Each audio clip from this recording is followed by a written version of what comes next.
नमस्कार, राधे राधे, जय श्री कृष्ण। आज की हमारी कथा है बृहस्पति जी के द्वारा देवताओं का त्याग। श्री सुखदेव जी पहले तो दक्ष जी की कन्याओं का वंश बताते हैं।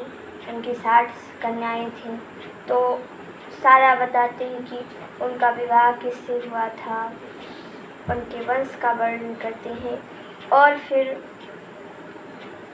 ये कथा बताते हैं कि एक बार की बात है, देवताओं ने बृहस्पति जी का अपमान कर दिया, जिससे बृहस्पति जी बहुत क्रोधित हो गए और उन्होंने देवताओं का त्याग कर दिया।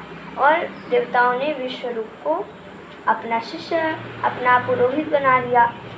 ये विश्वरूप भी दक्ष जी के वंशज थे। दक्ष जी की कन्याओं के वंश में आते हैं। तो राजा परीक्षित पूछते हैं, इसे थोड़ा विस्तार से बताइए किस प्रकार बृहस्पति जी ने त्याग किया था देवताओं का। तो सुखदेव जी ने कहा कि बात ऐसी है, एक दिन की बात है जब इंद्र को स्वर्ग मिल गया था। बड़े प्रसन्न थे इंद्र और अपने सिंहासन पर बैठे हुए थे। वहाँ उनकी सेवा अश्विनी कुमार और देवता ये सब कर रहे थे। अप्सराएं ये सब उनकी सेवा कर रही थी। ये अपनी पत्नी के साथ बगल में बैठे हुए थे और ऋषि मुनि इत्यादि सब लोग उनकी स्तुति कर रहे थे। अप्सराएं इत्यादि नृत्य कर रही थी, गंधर्व चारण ये सब उनका गुणगान कर रहे थे। तो इस प्रकार गुणगान कर रहे थे। उसी समय बृहस्पति जी वहाँ चले आए। तो बृहस्पति जी को आया देखकर सारे असुर खड़े हुए और उन्हें प्रणाम किया, क्योंकि वे गुरु हैं। लेकिन इंद्र नहीं खड़े हुए। वे अभिमानी हो गए थे, घमंड हो गया था उन्हें कि मैं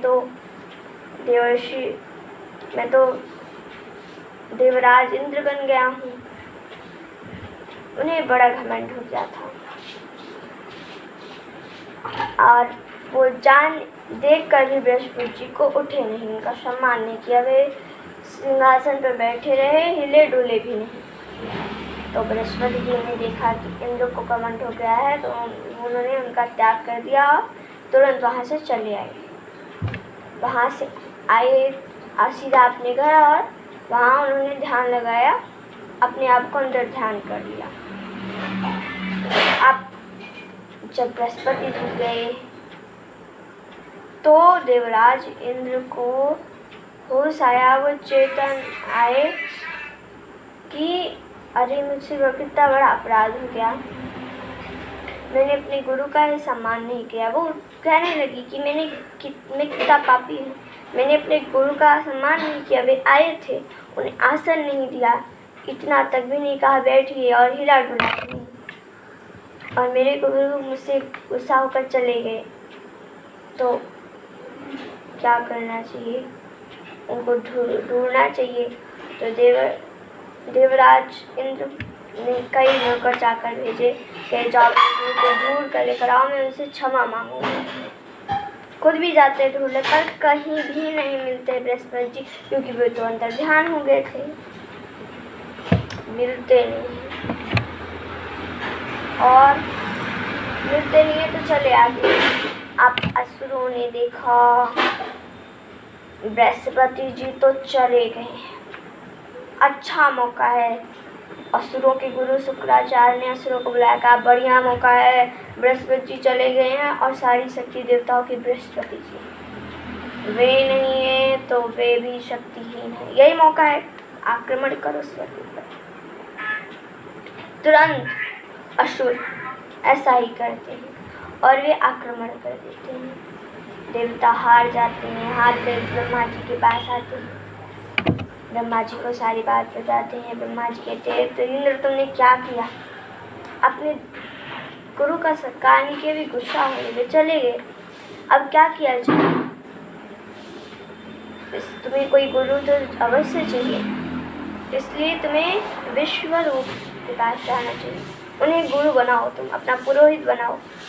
तो देवराज इंद्र सारे देवताओं के साथ विश्वरूप जी के पास आए और कहे, बेटा हम तुम्हें अपना पुरोहित बनाना चाहते हैं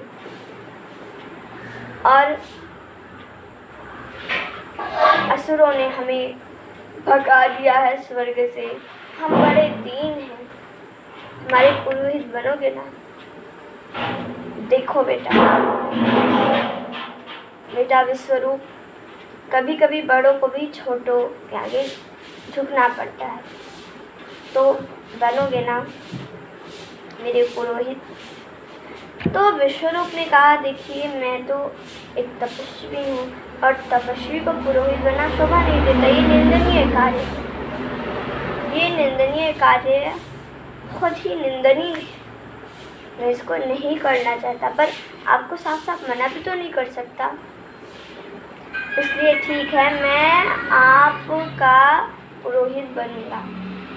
और बन गए पुरोहित विश्वरूप देवताओं।